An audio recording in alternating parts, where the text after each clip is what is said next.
Hello guys, welcome. एक और learning video में आपका स्वागत है। पिछला वीडियो जो हमारा सेटअप था इनसाइड बार, वो नॉर्मल मार्केट में ट्रेड करने के लिए था। ठीक है, नॉर्मल डेज में नॉर्मल मार्केट में ये जो सेटअप हम बताने वाले हैं ये प्रॉपर गैप अप या गैप डाउन में यूज़ किया जाता है। ठीक है, सबसे इम्पॉर्टेंट बात यही है कि इसको गैप अप या फिर गैप डाउन में यूज़ करते हैं हम लोग।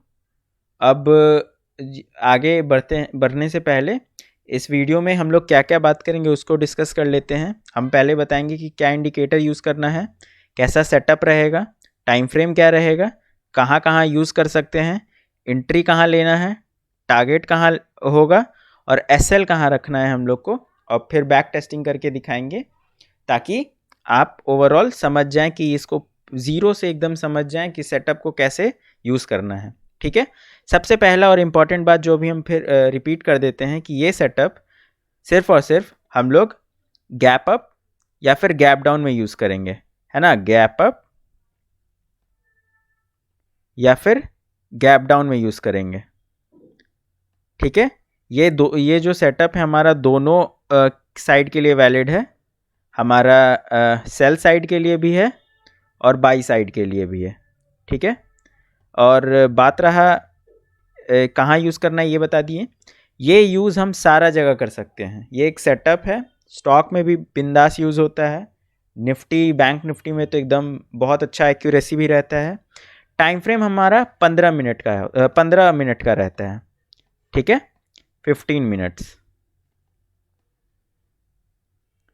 अब इंडिकेटर क्या क्या यूज़ करना है ये बता देते हैं। इसमें सिर्फ दो इंडिकेटर यूज़ होते हैं। एक होता है बॉलिंजर बैंड जिसको बी से भी रिप्रेजेंट किया जाता है, और एक होता है वी वैप। ठीक है, अब डायरेक्ट चलते हैं चार्ट पे, सीखते हैं। ऐसे थ्योरी बता के तो कुछ होता नहीं है, तो डायरेक्ट हम लोग चार्ट पे चलते हैं, सीखते हैं कि कैसे यूज़ करना है। ठीक है, तो चार्ट पे आ जाएं। तो इसमें सेटअप भी सिखाएंगे, तो थोड़ा ध्यान से सुनिएगा। सेल सेटअप पहले बता देते हैं कैसे सेल सेटअप यूज़ किया जाता है। तो पहला कैंडल जो 15 मिनट का होता है वो कैंडल बॉलिंजर बैंड के ऊपर में रहे। ठीक है, जैसे ऐसे ये वाला जो आप कैंडल देख रहे हैं पहला 15 मिनट का कैंडल है, बॉलिंजर बैंड के हमारा ऊपर है। ना ही उसका लो टच होना चाहिए, ना ही उसका बॉडी कुछ भी टच ना हो, तो हमारा पहला कैंडल वैलिड हो जाएगा। अब दूसरा रूल, फर्दर रूल क्या है इसके बाद, कि अगला जो 15 मिनट का है, अगर हम लोग सेल के लिए सेल सेटअप का बात करें, एक सेकेंड, हाँ, सेल सेटअप का बात करें तो जो हमारा दूसरा 15 मिनट का कैंडल है वो वी वैप के नीचे क्लोज होना चाहिए। ठीक है, आप रूल क्लियर समझ लीजिए। पहला रूल है हमारा कि जो पहला ये सेल सेटअप के लिए बता रहे हैं, पहला रूल क्या है कि जो 15 मिनट का कैंडल है वो वी वैप के ऊपर क्लोज, वी वैप के पूरा ऊपर हो, और जो दूसरा हमारा कैंडल है वो रेड हो, पहला चीज़, और दूसरा वी वैप के नीचे क्लोज हो। तो आपको ये दिख रहा होगा कि प्रॉपर ये रूल फॉलो हुआ है यहाँ पे, है ना। वी वैप ये काला वाला लाइन है हमारा, पहले ही बता दिए दो इंडिकेटर यूज़ करना है, बी और वी वैप। ठीक है, बॉलिंजर बैंड और वी वैप, जिसमें कोई सेटिंग नहीं करना है हम लोग को। सेटिंग जो डिफ़ॉल्ट है वही रहने देना है। और आपको ये दिख रहा होगा काला वाला लाइन हमारा यहाँ है और इसके नीचे यहाँ पे क्लोजिंग आया है। तो जैसे ही ये हो जाए इतना, हम लोग सीधी सेल कर देंगे। सेल एज इन, अगर आप फ्यूचर सेल करते हैं तो सेल करिए, और अगर आप ऑप्शन करते हैं तो कॉल को शॉर्ट करिए या फिर पुट को बाई कर लीजिए। ठीक, अब आपको सेल सेटअप में टारगेट और एसएल समझा देते हैं। टारगेट हमारा पहला टारगेट होता है ये मिडिल वाला बॉलिंजर बैंड, और ये जितना जल्दी टच हो उतना जल्दी आपको बुक कर लेना है। ठीक है, क्योंकि ऑप्शंस में टाइम डीके भी जाता है इसीलिए। और दूसरा टारगेट होता है हमारा बॉलिंजर बैंड का लो वाला। ठीक है, आई होप कि आपको सब क्लियर होगा, रूल्स क्लियर होंगे कि पहला कैंडल 15 मिनट वाला बॉलिंजर बैंड के ऊपर में ही रहना चाहिए, टच भी नहीं होना चाहिए। दूसरा कैंडल हमारा वी वैप के नीचे क्लोज होना चाहिए और रेड होना चाहिए। टारगेट हमारा पहला मिडिल वाला बॉलिंजर बैंड है, टारगेट 2 हमारा लोअर बॉलिंजर बैंड है। ठीक है, अब हम लोग एसएल क्या रखेंगे सेल सेटअप में, जहाँ पे शॉर्ट किए हैं, यानी कि यहाँ पे शॉर्ट किए हैं तो उसी कैंडल का हाई हमारा एसएल हो जाएगा, ज़्यादा दूर का एसएल नहीं रखेंगे। अब आपको हम इस जो सेटअप है इसका ब्यूटी दिखाते हैं। ठीक है, आपको ये दिखा, आप पहले ही 30 मिनट में पुट बाई करके अपना जो भी है बाई करके, एक सेकेंड,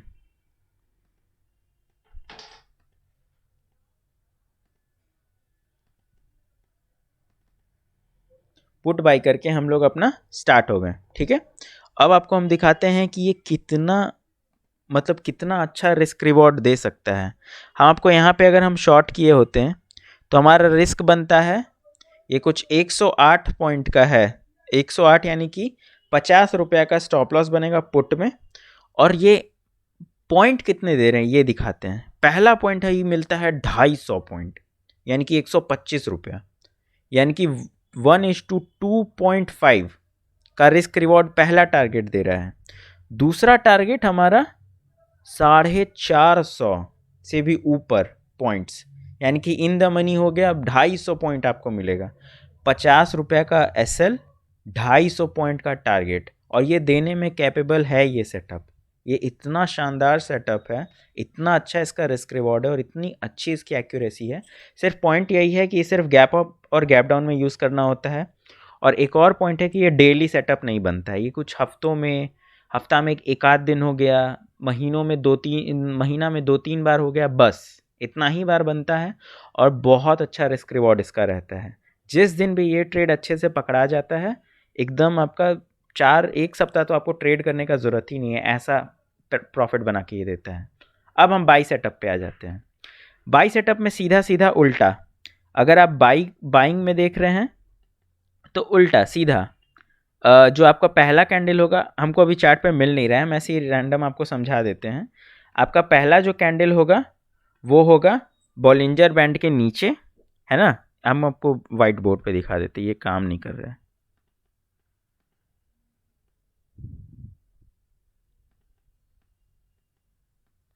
हाँ, तो हमारा जो पहला कैंडल, ये मान लीजिए बॉलिंजर बैंड है ऐसे, ठीक है। तो पहला जो कैंडल होगा 15 मिनट का, वो बॉलिंजर बैंड के नीचे ही खुले और नीचे ही क्लोज हो जाए। और दूसरा जो होगा वो ग्रीन होना चाहिए इस केस में बाई सेटअप में, और हमारा वीवैप के ऊपर में क्लोज, मान लीजिए ये वीवैप का लाइन है तो ऊपर में क्लोज हो और ग्रीन होना चाहिए। ठीक है, और सेम यही पहला जो हमारा टारगेट होगा middle of the Bollinger band है, और जो दूसरा टारगेट है वो जो अगला end of the Bollinger band है, मतलब अपर बॉलिंजर बैंड है इस केस में। ठीक है, SL सेम, जिस कैंडल पे शॉर्ट किए उसी कैंडल का लो हमारा SL बन जाएगा। तो आप एंट्री कैसे लेना है समझ गए, टारगेट कहाँ रखना है समझ गए, SL कहाँ लगाना है समझ गए। टाइम फ्रेम हम लोग 15 मिनट यूज़ करेंगे। यूज्ड इन ऑप्शंस में सबसे अच्छा काम करता है, मतलब बैंक निफ्टी में बेस्ट है इसका। और कुछ स्टॉक जिसका वोलेटिलिटी बहुत अच्छा है, जैसे टॉप 50 निफ्टी के हो गए, SBI हो गया, और भी इंट्राडे वाले जितने अच्छे हैं जो अच्छा मूवमेंट देते हैं, वोलेटिलिटी जिसमें ज़्यादा हो वो बेस्ट काम करता है उस चीज़ में। सेटअप हम आपको समझा दिए, इंडिकेटर क्या यूज़ करना है समझा देते हैं। फर्दर चलते हैं लास्ट पार्ट पे, जो कि है हमारा बैक टेस्टिंग। वो हम लोग थोड़ा सा पीछे 2-3 महीना का देख लेते हैं, ताकि एकदम कंफर्मेशन हो जाए कि हाँ भाई ये ट्रेड करने लायक है या नहीं, इस पर बात कर लेते हैं। ठीक है, तो चलते हैं। एक तो हम चलिए थोड़ा 2-3 महीना पीछे चलते हैं, क्योंकि ऐसे जल्दी मिलता नहीं है सेटअप, लेकिन जिस दिन भी मिलता है काफ़ी अच्छा रिटर्न बना के देता है। एक्यूरेसी इसका 80% तो कंफर्म है, 80% तो हम खुद नापे हैं। और ये देखिए, यहाँ से स्टार्ट करते हैं। यहाँ पे हमारा बॉलिंजर बैंड अच्छा टच हो गया, ये हमारा सेटअप वैलिड नहीं है। और एक चीज़ अगर आप नोटिस करिएगा कि ये टच हुआ, वीवैप इसके नीचे क्लोज हुआ, खैर ये सब छोड़िए, यहाँ पे SL हिट हुआ है, सीधी यहीं पे SL हिट हो गया है ना। तो ये अगर आप करेक्ट लॉजिक से नहीं ट्रेड करिएगा तो फंस जाइएगा। ये देखिए, आपको हम एक तरीका रूल बता देते, रूल फॉलो हर सेटअप में करना होता है। अगर हल्का सा 1-2 रुपया के चलते भी नहीं कर रहा है तो उसमें हम लोग को ट्रेड नहीं लेना है। ठीक है, अब कोई मिल जाए तो बैक टेस्टिंग में देख लेते हैं। थोड़ा सा ये वीडियो बड़ा होगा, जैसा कि इनसाइड बार में भी वीडियो बड़ा था, लेकिन लर्निंग भरपूर रहती है। ओवरऑल ये हम एक चीज़ इसमें बता देते हैं, हम आज तक जब भी इसमें सेटअप लिए हैं, ट्रेड किए हैं, आज तक सिर्फ मेरा एक बार एसएल हिट हुआ है, बाकी हर टाइम कुछ पैसा तो ये कमा के ज़रूर दिया है। तो काफ़ी अच्छा सेटअप है। और बस यही इसमें प्रॉब्लम है, ड्रॉबैक है कि रोज़ रोज़ इस पर आपको ट्रेड नहीं मिलेगा। और बस यही है प्रॉब्लम। यहाँ पे देखिए, फिर से यहाँ पे देखिए, अगर आप फॉलो नहीं करिएगा प्रॉपर तो आप यहाँ पे एस एल हिट करा लीजिएगा। यहाँ पे देखिए, अगर आप यहाँ पे बाई किए होते हैं, एस एल आपका ये रहता है, यहाँ पे 12 बजे के करीब एस एल हिट हो जाता है, क्योंकि यहाँ पे देखिए बॉलिंजर बैंड में टच हो गया है। तो आपको कुछ पॉइंट दिखा दे रहे हैं कि क्या एकदम प्रॉपर सेटअप रहे तो ही ट्रेड करिएगा, वरना इसको छोड़ दीजिएगा। मतलब पहले का 30, हाँ अब देखिए, अब मिला अच्छा सा। ठीक है, पहला कैंडल हमारा 15 मिनट का बॉलिंजर बैंड के बाहर है, दूसरा कैंडल का क्लोजिंग वी वैप के हल्का पास में है, मतलब क्लोजिंग नीचे मान सकते हैं, और हल्का रेड नहीं है लेकिन बहुत छोटा ग्रीन है, तो ये चलता है रियल केस सिनेरियो में, इतना चलता है। पहला टारगेट यहाँ फट से हिट 1 बजे के करीब, और अगला ही 15 मिनट में दूसरा टारगेट भी हिट। तो अगर आपको हम स्केल से करके दिखाएं कि कितना पॉइंट यहाँ पे बन रहा है, तो आप अगर देखिएगा तो यहाँ तक, क्योंकि कैंडल के, चलिए यहाँ तक देख लेते हैं, 280 पॉइंट्स, 280 पॉइंट्स, यानी कि आपको एटलीस्ट अगर टाइम डी के भी एक दिन का पूरा काउंट कर लें तो भी 120-130 रुपया ऑप्शंस में तो कंफर्म है कि 280 में इन द मनी हो जाता है, एट द मनी वाला, और बहुत तेज़ी से बढ़ता है। ये दो में ही कम से कम 100-150 बढ़ गया होगा। तो दिन भर भले ही बैठा या टाइम ज़रूर लिया, लेकिन प्रॉपर आपको ट्रेड दिया है ना। मूविंग ऑन, एक दो और देख लेते हैं ऐसा, एक आध एसएल हिट वाला भी दिख जाए तो अच्छा रहेगा, क्योंकि हम फैंटेसी नहीं किसी को दिखाते हैं कि ये सेटअप ले लो और सबसे बेस्ट है। एक आध मतलब रियलिटी के लिए एसएल हिट होना ही चाहिए। लेकिन हाँ, अगर इसमें आप प्रॉपर रूल फॉलो करते हैं ना, तो बहुत कम चांस है। मेरा एक ही बार आज तक एसएल हिट हुआ है। और आपको यहाँ पे भी देखिए, क्योंकि इसका ये टच हो गया था, यहाँ पे शॉर्ट नहीं करना है, लेकिन अगर नहीं भी किए होते तो भी टच हो रहा है, तो खैर ये हमारे रूल्स के वो में आ रहा है, रूल्स के अगेंस्ट आ रहा है, तो इस पर हम लोग ट्रेड नहीं लेंगे। रूल्स बहुत इंपॉर्टेंट होते हैं ट्रेडिंग में। बैक टेस्टिंग में वीडियो थोड़ा सा बड़ा हो सकता है, अगर आप चाहें तो खुद से भी इसमें बैक टेस्ट कर सकते हैं। और हमें एक और रूल का उल्लंघन दिखा, देखिए पहला कैंडल हमारा 15 मिनट वाला ऊपर है, मानते हैं, लेकिन क्या दूसरा कैंडल का क्लोजिंग वीवैप के नीचे आया है? नहीं। और नहीं आया है तो पूरा दिन साइडवेज रह गया। ये देखिए, यही है सेटअप का ब्यूटी। अगर आप रूल फॉलो करिएगा तो नहीं फंसिएगा। अगर आप ज़बरदस्ती हर दिन ट्रेड लेने का कोशिश करिएगा उसी सेटअप पे, जो कि ज़बरदस्ती बन भी नहीं रहा है, तो आप ज़रूर एसएल हिट करा के आइएगा और फिर कोसिएगा कि वो स्ट्रैटेजी गलती सिखाया है, एकदम गलत मतलब गलत बताता है, गलत सिखाता है। तो ओवरऑल अभी हमको तो कोई ढंग का मिल नहीं रहा है, और वीडियो क्योंकि बहुत बड़ा बन जाएगा, इसी वजह से यहाँ पे भी देखिए, अगर रूल फॉलो कोई नहीं किया होता तो फंसता बस। तो ये ज़रूर बैक टेस्टिंग में हम लोग देख लिए कि रूल फॉलो करना है हमें। अगर हल्का सा टच हो जाए, भले ही उस दिन नीचे चल जाए मार्केट, लेकिन ये नहीं बनाना है ज़बरदस्ती का कि अरे यार कर लिए होते तो पैसा बन जाता, ये वो लेंथ फन नहीं। रूल फॉलो करिए, एक ही दिन आपको, महीना में 2 ही 3 दिन आपको अच्छा ट्रेड देगा, लेकिन 120, 130, 140 पॉइंट वाला ट्रेड देगा, 500-500 मतलब 200-200 रुपया, 250-250 रुपया बढ़ने वाला ट्रेड देगा। और वो आप अगर 2-3 बार कैप्चर कर लिए महीना भर में, बस उसके बाद तो फिर आपको कोई रोक ही नहीं सकता। चलिए, एक हमें एसएल हिट करने वाला मिल गया। ठीक है, ये 11 नवंबर का डेट है, 15 मिनट में हम लोग का ऊपर खुला था। ठीक है, और अगला वाला हम लोग का व्यू ऐप के नीचे खुला है और रेड भी है, लेकिन स्टिल इसमें एसएल हिट हुआ है। बहुत अच्छा बात है, एक आध बार एसएल हिट होना ही चाहिए, क्योंकि कोई भी सेटअप हमारा 100% एक्यूरेट नहीं होता है। और जो सेटअप 100% एक्यूरेट नहीं होता है, 70 से 80 के 90-100 के बीच में रहता है, वही बेस्ट रहता है। अच्छा, ये तो बता दिए बुकिश, मतलब ये तो सारा कुछ बता दिए, बैक टेस्टिंग वक टेस्टिंग सब कुछ कर लिए हम लोग। अब इसमें हम कुछ इम्पॉर्टेंट अपना राय देना चाहेंगे, और उस पर हम लोग थोड़ा सा बात कर लेते हैं। अच्छा, देखें ही अभी हम कि एक चीज़ हम लोग देखें, एक चीज़ जो हम लोग इस चीज़ में मिस कर देते हैं वो होता है कि ट्रेंड। ट्रेंड बहुत इंपॉर्टेंट होता है, ठीक है। कोई भी आप सेटअप में ट्रेड कर रहे हैं, आपको ओवरऑल मार्केट का स्ट्रक्चर पता होना बहुत ज़रूरी होता है। इसमें सबसे पहला मेरा यही एडवाइस, और सबसे पहला और सबसे आखिरी एडवाइस इस सेटअप में यही है कि आपको ट्रेंड पता होना चाहिए। ट्रेंड अगर अप में खुला है, तो अगर मान लीजिए कोई बहुत अच्छा न्यूज़ के वजह से अप में खुला है, ठीक है, और तब ये सेटअप बना, तो क्या आप ये सेटअप में सेल करिएगा? बिल्कुल करिएगा, लेकिन अपना क्वांटिटी जो आप रेगुलर यूज़ करते हैं उसका आधा पे करिएगा, ठीक है।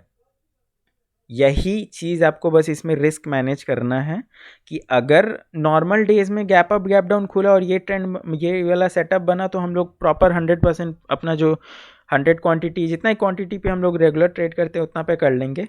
लेकिन अगर ट्रेंड मतलब अगर मान लीजिए कि बहुत अच्छा बजट आ गया, या फिर बहुत अच्छा कोई रिज़ल्ट पोस्ट किया है, कोई निफ्टी 50 का टॉप 5 में बहुत अच्छा रिज़ल्ट पोस्ट किया, उस वजह से गैप अप गैप डाउन खुला है, या फिर किसी का बहुत गंदा रिज़ल्ट है, गैप डाउन उस वजह से खुला है, और तब आपको ये सेटअप मिला क्योंकि ये ट्रेंड के अगेंस्ट में जा रहा है ना हम लोग का। गैप अप खुला, हम लोग का वैसा सेटअप बना सेल वाला, लेकिन क्योंकि बहुत अच्छा रिजल्ट और वगैरह वगैरह था, तो हो सकता है कि वहाँ से और ऊपर ही जाए, ठीक है।